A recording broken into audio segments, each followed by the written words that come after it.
כולם אוהבים לדבר על הנס הכלכלי הישראלי, שגשוג וצמיחה, למרות עימות צבאי. אבל אולי לא למרות העימות, אלא בגללו. מאות אלפי ישראלים מתפרנסים מתעשיית הנשק, ורבים נוספים נהנים מרווחה במדינה שהפכה ליצואנית הנשק הרביעית בגודלה בעולם.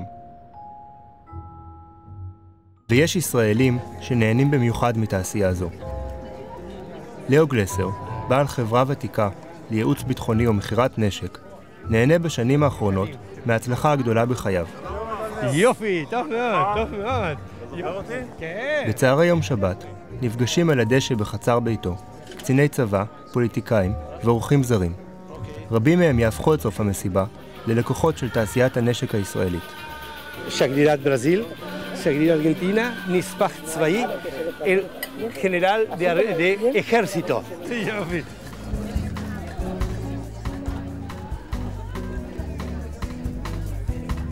מה זה אתם?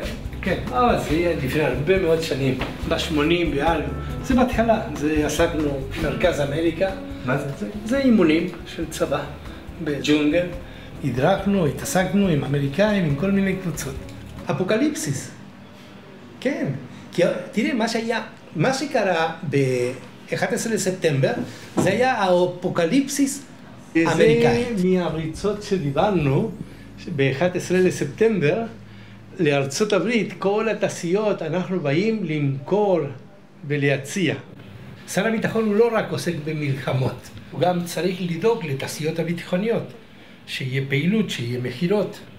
Good evening, everyone. Welcome to the Academy of ISDS. What we are going to do is demonstrate you a small scenario in fighting, in combat. So let's see how it's going.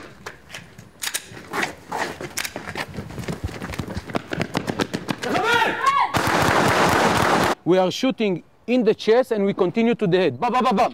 He learned to shoot in the head. Yes, we shoot to the head. The problem is the political problem. I am in investigation 24 years. So It's also a matter that you spend a lot of money or time. Sometimes you need a... Yeah. Depends the size of the head. Of the head. If you have a small head, it's a problem, huh? Small head. E para externalizar isso, eu quero entregar a camisa da minha unidade pro Léo. Caveira!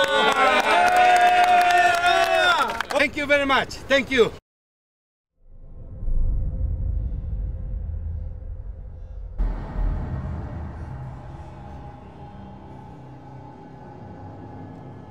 אחת הלקוחות הגדולות של תעשיית הנשק הישראלית היא ברזיל. כוחות המשטרה שלה השתלטו בשנים האחרונות על הפאבלות, שכונות העוני של ריו. לאו מוכר למשטרת ברזיל נשק וכלי רכב, ואנשיו מאמנים את קציניה בברזיל ובישראל.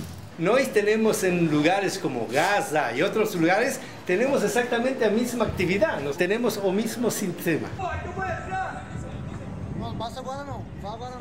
ביום קרבות אחד, בקומפלקס דאלמו, הרגה המשטרה בברזיל 44 בני אדם. חוקרים טוענים שרבים מהם הוצאו להורג מקרוב. בסך הכל הרגה משטרת ברזיל באותה השנה 1,337 בני אדם. Você tiene caipirinha? תקשיב לי, אם הוא הורג כולם מהרעים, לחיים. זה כבר קרה לי, לחיים, אוקיי? אם הוא... סליחה.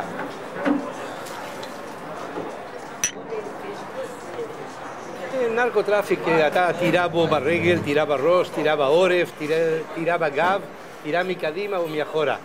הנזק שהוא גורם לכל החברה הוא הרבה יותר גדול. מה הבעיה איך הוא הורגים אותו? אם תהרוג אותו עם מקל או תהרוג אותו עם כדור בראש, מה ההבדל? הוא מת.